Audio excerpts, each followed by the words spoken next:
എന്റെ ജീവനാമീശുവേ,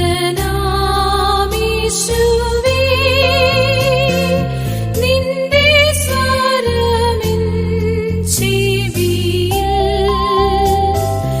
ഇമ്പമോടെ വന്നടിച്ചിടുന്നു.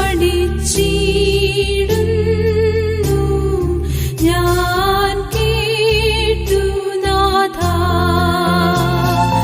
ഇമ്പമോടെ വന്നടിച്ചിടുന്നു.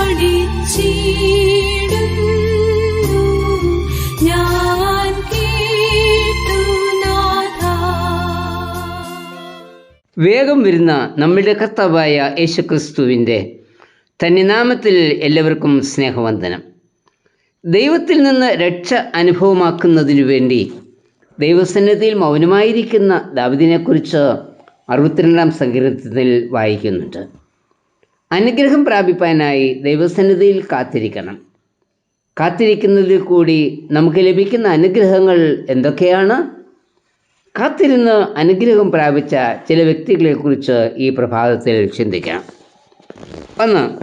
കാത്തിരുന്ന് ആശ്വാസം പ്രാപിച്ച ശിമിയോൻ. ലൂക്കോസ് 2:25. മലാക്കി പ്രവാചകന് ശേഷം പ്രവാചക ശബ്ദമോ നടത്തിപ്പോ ഒന്നുമില്ലാതെ ഏതാണ്ട് 400 വർഷം ഇസ്രായേൽ ജനം നടന്നത് ഇരുട്ടിൻ്റെ വഴിയിൽ കൂടിയായിരുന്നു. യെശയ്യാ 9:1-2 വാക്യങ്ങളിൽ പറയുന്നത് കഷ്ടതയിൽ ഇരുന്ന ദേശം എന്നും ഇരുട്ടിൽ നടന്ന ജനം എന്നുമാണ്.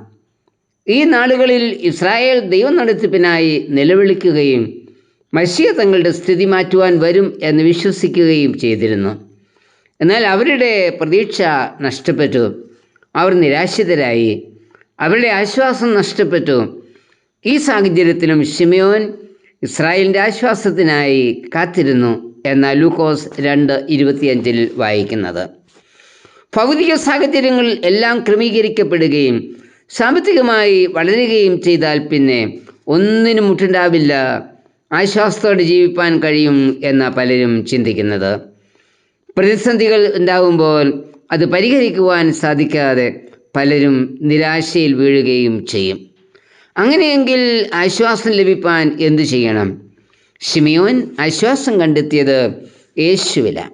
ശിമയോൻ പറയുന്നത്, നീ അടിയനെ സമാധാനത്തോടെ വിട്ടയക്കുന്നു. നീ സകല ജാതികളുടെയും മുൻപിൽ ഒരുക്കിയിരിക്കുന്ന നിരക്ഷയെ എൻ്റെ കണ്ണ് കണ്ടുവല്ലോ. ലൂക്കോസ് 2:29-31 വരെ. യേശു പറഞ്ഞു, എൻ്റെ സമാധാനം ഞാൻ നിങ്ങൾക്ക് തരുന്നു.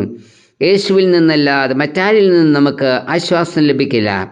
കാത്തിരുന്ന് ആശ്വാസം കണ്ടെത്തിയ ശിമോനെ പോലെ നമുക്കും യേശുവിൽ സമാധാനവും ആശ്വാസവും കണ്ടെത്താം. 2. കാത്തിരുന്ന വീണ്ടെടുപ്പ് അനുഭവമാക്കിയ ഹന്ന. ലൂക്കോസ് 2:48. ഹന്നയുടെ കാത്തിരിപ്പ് ഇസ്രായേലിൻ്റെ വീണ്ടെടുപ്പിന് വേണ്ടിയായിരുന്നു.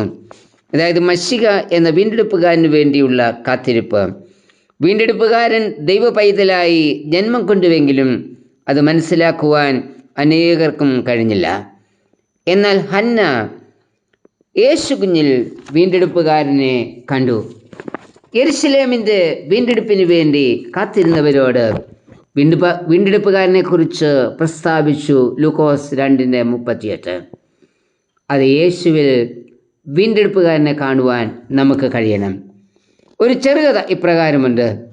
ഒരു ബാലൻ താൻ ഉണ്ടാക്കിയ കളിവള്ളവുമായി നദിയിൽ കളിക്കുകയായിരുന്നു. എന്നാൽ ആ വെള്ളം ഒഴുക്കിൽ നഷ്ടപ്പെട്ടു. അന്വേഷിച്ചുവെങ്കിലും അത് കിട്ടിയില്ല. നാളുകൾ കഴിഞ്ഞു. ഒരു കടയിൽ അവൻ്റെ കളിവെള്ളം വിൽക്കുവാൻ വച്ചിരിക്കുന്നത് അവൻ കണ്ടു. കടക്കാരൻ പറഞ്ഞ വില നൽകി നഷ്ടപ്പെട്ട തൻ്റെ കളിവഞ്ചി അവൻ വീണ്ടെടുത്തു. ആ ബാലൻ പറഞ്ഞു, ഞാനാണ് നിന്നെ ഉണ്ടാക്കിയത്. നീ എനിക്ക് നഷ്ടപ്പെട്ടു. ഇപ്പോൾ ഇതാ ഞാൻ നിന്നെ വില കൊടുത്ത് എൻ്റെതായി വീണ്ടെടുത്തിരിക്കുന്നു. ഈ ബാലൻ ഉണ്ടാക്കിയതും നഷ്ടപ്പെട്ടതും വീണ്ടും വില കൊടുത്ത് വാങ്ങിയ കളിവഞ്ചിയെപ്പോലെ ദൈവത്താൽ സൃഷ്ടിക്കപ്പെട്ട നമ്മെ പാപ അവസ്ഥയിൽ നിന്ന് യേശു കർത്താവ് വിലയേറിയ തൻ്റെ രക്തം നൽകി വീണ്ടെടുത്തിരിക്കുകയാണ്. ഈ യേശുവിൽ നമ്മുടെ വീണ്ടെടുപ്പുകാരനെ നമുക്ക് കണ്ടെത്തുവാൻ കഴിയണം. 3. കാത്തിരുന്ന് രക്ഷ അനുഭവമാക്കിയ ദാവീദ്, സങ്കീർത്തനം 62:1. ദാവീദ് പറയുന്നത്, എൻ്റെ ഉള്ളം ദൈവത്തെ നോക്കി മൗനമായിരിക്കുന്നു, എൻ്റെ രക്ഷ അവങ്കൽ നിന്ന് വരുന്നു. രക്ഷ അനുഭവമാക്കുമ്പോഴാണ് വീണ്ടെടുപ്പ് പൂർണ്ണമാകുന്നത്. എല്ലാ മതങ്ങളും മനുഷ്യകുലത്തിൻ്റെ പുരോഗമനവും രക്ഷയും ആണ് ആഗ്രഹിക്കുന്നത്. ശാസ്ത്രം അതിനുവേണ്ടി അക്ഷീണം പരിശ്രമിക്കുന്നു, പക്ഷെ പൂർണ്ണ രക്ഷ കണ്ടെത്തുവാൻ കഴിയുന്നില്ല. രക്ഷ കണ്ടെത്തിയ ഒരു മനുഷ്യനെ ലൂക്കോസ് 19 പറയുന്നുണ്ട്, ചുങ്കക്കാരൻ സക്കായി. അവൻ പറഞ്ഞു, അഹിതമായി വാങ്ങിയതിൻ്റെ 4 മടങ്ങ് മടക്കി കൊടുത്തുകൊള്ളാം, എൻ്റെ വസ്തുവകയിൽ പകുതി ദരിദ്രർക്ക് കൊടുത്തുകൊള്ളാം. തൻ്റെ കുറിവേറ്റു പറഞ്ഞ സക്കായി രക്ഷ അനുഭവമാക്കി. കർത്താവ് പറഞ്ഞു, ഇന്ന് ഈ വീടിന് രക്ഷ വന്നിരിക്കുന്നു. സക്കായി അനുഭവമാക്കിയ ഈ രക്ഷയുടെ അനുഭവം നമുക്കും വേണമല്ലോ. ഇനിയും ഒരു കാത്തിരിപ്പ് നമുക്കും ഉണ്ട്. മത്തായി 24:44, നനയ്ക്കാത്ത നാഴികയിൽ മനുഷ്യപുത്രൻ വരുന്നത് കൊണ്ട് ഒരുങ്ങിയിരിപ്പീൻ. കർത്താവിൻ്റെ പുനരാഗമനമാണല്ലോ നമ്മുടെ പ്രത്യാശ.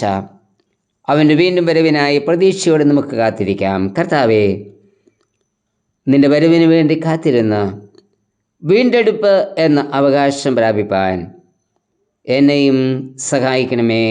ആമേൻ.